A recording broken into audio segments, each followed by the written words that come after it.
Un rapport de vulnérabilité est un document structuré produit à l'issue d'un test de sécurité, aussi appelé test d'intrusion ou audit de sécurité. Il constitue la livraison principale d'un spécialiste en cybersécurité. C'est ce document qui justifie le travail réalisé, communique les risques identifiés à l'équipe technique et aux décideurs, et guide les correctifs à apporter. Savoir lire, comprendre et interpréter un tel rapport est une compétence fondamentale avant même de savoir en produire un. Pourquoi apprendre à lire un rapport de vulnérabilité? Avant de réaliser un test d'intrusion ou de sécuriser un pipeline de déploiement, il faut comprendre ce que l'on cherche à produire. Un rapport de vulnérabilité sert plusieurs objectifs simultanément. Informer les équipes techniques des failles précises à corriger, avec suffisamment de détails techniques pour reproduire et résoudre le problème. Informer les décideurs, directeurs techniques, responsables de la sécurité des systèmes d'information, du niveau de risque global, sans nécessairement entrer dans les détails techniques. Prioriser les actions correctives en classant les vulnérabilités par niveau de gravité. Constituer une preuve légale ou contractuelle que le test a bien été réalisé dans un cadre autorisé et documenté. Servir de référence pour les tests de non-régression, c'est-à-dire vérifier ultérieurement que les failles ont bien été corrigées. La structure typique d'un rapport de vulnérabilité. Un rapport de vulnérabilité professionnelle suit toujours une structure logique et prévisible. Voici les sections que l'on retrouve systématiquement. 1. La page de garde et les informations générales.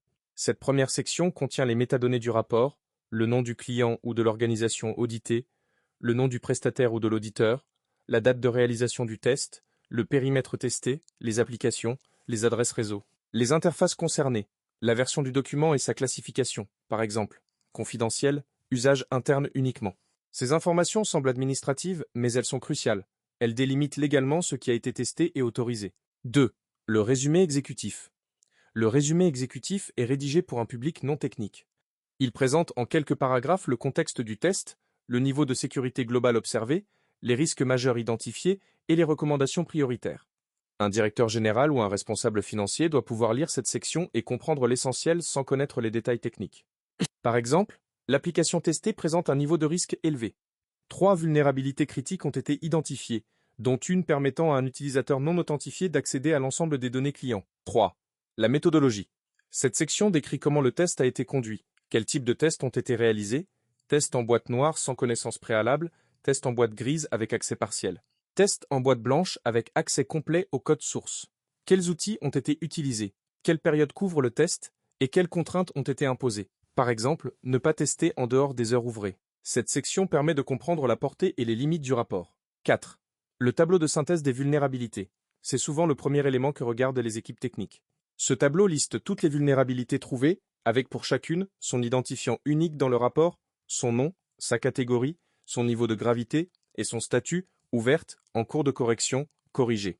Par exemple, identifiant, vulnèse 001, nom, injection de code dans le formulaire de recherche, catégorie, injection, gravité, critique, statut, ouverte, identifiant, vulnèse 002, nom, cookie de session sans attribut de sécurité, catégorie, gestion de session, gravité, élevé, statut, ouverte, identifiant, vulneux 003, nom, en tête de réponse révélant la version du serveur, catégorie, mauvaise configuration, gravité, faible, statut, ouverte.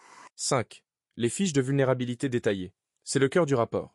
Chaque vulnérabilité fait l'objet d'une fiche individuelle contenant plusieurs champs standardisés. Voici les champs clés à connaître absolument. Titre, le nom court et explicite de la vulnérabilité. Exemple, injection SQL dans le paramètre ID de l'interface de recherche produit. Identifiant de référence, un code interne, vul 001 et éventuellement une référence à une classification internationale comme le classement OWASP Top 10. Par exemple, A03, 2021, injection ou un identifiant de la base de données nationale des vulnérabilités, CVU, pour Common Vulnerability and Exposures. Description, une explication claire de la faille. Que se passe-t-il exactement? Quelle fonctionnalité est affectée? Comment la vulnérabilité existe-t-elle techniquement? Exemple, le paramètre ID transmis via une requête HTTP de type GET n'est pas filtré avant d'être intégré dans une requête SQL. Un attaquant peut manipuler ce paramètre pour modifier la requête exécutée par la base de données, preuve ou démonstration. C'est la section la plus technique. Elle contient les captures d'écran, les requêtes HTTP brutes, les extraits de code ou les commandes utilisées pour démontrer l'existence de la faille. Sans preuve, une vulnérabilité n'est qu'une hypothèse. Exemple de preuve, une capture d'écran montrant qu'en ajoutant une apostrophe dans le champ de recherche, le serveur renvoie une erreur SQL révélant la structure de la base de données. Impact, Quelles sont les conséquences concrètes si cette faille est exploitée? L'impact se mesure selon 3 axes fondamentaux. La confidentialité, des données peuvent-elles être lues ou volées? L'intégrité, des données peuvent-elles être modifiées ou supprimées? Et la disponibilité, le service peut-il être interrompu? Ces 3 axes forment ce que l'on appelle la triade CIA, confidentialité, intégrité, disponibilité. Exemple d'impact. Un attaquant peut extraire l'ensemble de la base de données client, incluant les mots de passe hachés, les adresses e-mail et les données bancaires partielles. Impact critique sur la confidentialité. Niveau de gravité, c'est une note ou une catégorie qui synthétise la dangerosité de la vulnérabilité. Les niveaux les plus courants sont critique, élevé, moyen, faible et informatif. Ces niveaux sont souvent calculés à l'aide d'un système de notation standardisé appelé système de notation des vulnérabilités communes, en anglais Common Vulnerability Scoring System, qui prend en compte la facilité d'exploitation, l'impact, et si un accès préalable est nécessaire. Un score entre 9 et 10 correspond à critique, entre 7 et 8.9 à élevé, entre 4 et 6.9 à moyen, entre 0.1 et 3.9 à faible, recommandation. Comment corriger la faille? Cette section doit être actionnable, c'est-à-dire suffisamment précise pour que le développeur sache quoi modifier. Exemple. Utiliser des requêtes paramétrées, aussi appelées instructions préparées, pour toutes les interactions avec la base de données.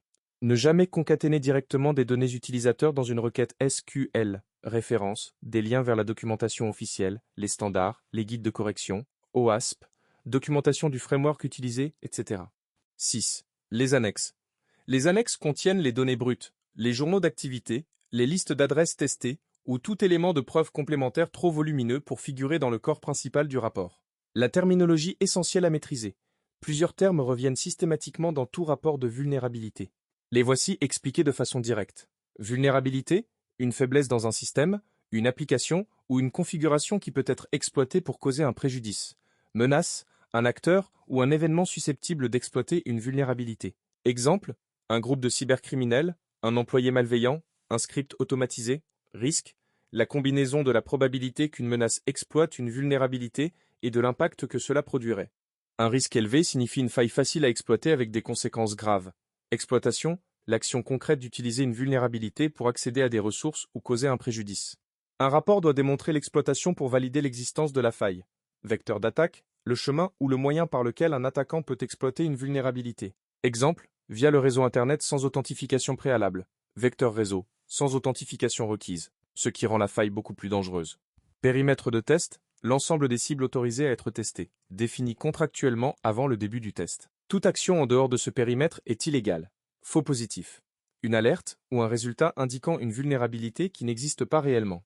Les outils automatisés en produisent fréquemment, c'est pourquoi la vérification manuelle est indispensable. Vecteur de remédiation, la correction spécifique à apporter pour éliminer ou réduire significativement la vulnérabilité. Lecture d'un extrait de rapport fictif. Exercice de compréhension. Voici un extrait fictif d'une fiche de vulnérabilité telle qu'elle apparaîtrait dans un rapport réel. Identifiant. Vuln 007. Titre. Téléversement de fichiers sans vérification du type réel. Référence OASP. À 042.2021. Conception non sécurisée. Gravité. Critique. Score. 9.1. Description. La fonctionnalité de téléversement de photos de profil accepte tout type de fichier sans vérification du type réel côté serveur. Seule l'extension du fichier est vérifiée côté client, dans le navigateur, ce qui peut être facilement contourné. Un attaquant peut téléverser un fichier de script serveur malveillant, PHP, et l'exécuter directement via son URL d'accès. Preuve. Capture d'écran montrant le téléversement réussi d'un fichier nommé 'shell.php contenant une commande d'exécution à distance, et la réponse du serveur confirmant l'exécution de cette commande. Impact. Un attaquant peut exécuter des commandes arbitraires sur le serveur, prendre le contrôle total du système, accéder à toutes les données stockées et potentiellement se propager à d'autres systèmes du réseau interne. Impact critique sur la confidentialité, l'intégrité et la disponibilité. Recommandation. Vérifier le type réel du fichier côté serveur en analysant son contenu, en tête hexadécimale, aussi appelé Magic Bytes, et non uniquement son extension. Stocker les fichiers téléversés en dehors de la racine web accessible publiquement. Renommer systématiquement les fichiers téléversés avec un identifiant aléatoire. Cet extrait illustre parfaitement comment une fiche bien rédigée permet à un développeur de comprendre immédiatement la faille, sa gravité et ce qu'il doit faire pour la corriger. Conclusion. Pourquoi cette compétence est centrale dans le parcours DevSecOps? La lecture et la compréhension d'un rapport de vulnérabilité ne sont pas réservées aux pentesters. Un développeur intégrant la sécurité dans son travail quotidien, approche DevSecOps, doit être capable de lire un rapport généré par un outil d'analyse statique ou dynamique, de comprendre la terminologie, d'évaluer la priorité des corrections et de rédiger des tickets de correction précis pour son équipe. Cette compétence est aussi le point de départ pour comprendre comment les outils d'analyse automatique, analyse statique du code, analyse dynamique, analyse des dépendances, produisent leurs résultats et comment les intégrer dans un pipeline de déploiement sécurisé. En maîtrisant la structure et la terminologie d'un rapport de vulnérabilité, vous posez les bases pour toutes les activités pratiques à venir, tests d'intrusion, correction de failles et mise en place de pipelines sécurisés.